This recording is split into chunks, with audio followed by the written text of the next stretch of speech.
எங்க அகில் தொலைக்காட்சி நேயர்களுக்காக உங்களுக்கு பிடிச்ச ஒரு பாட்டை பாடுங்கம்மா. ஏதாவது ஒரு பாட்டு. நான் சீத்தமல்ல நான் பாட்டு ஒன்று பாடினேன், அது பாடட்டுமா?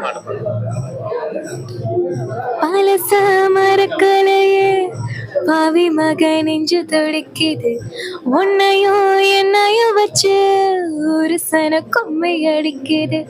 ஆடடா எனக்காக அரும குரஞ்சீக தரும மகராசா தலைய காந்தீக கலங்கோ வந்தால் என்ன பாரு,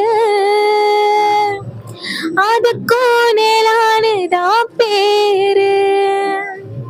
அடமந்தையில நின்னாலும் நீ வேற பாண்டி தேரு ராசாவே, உன்னை நம்பி இந்த ரோசா பூ இருக்குதுங்க.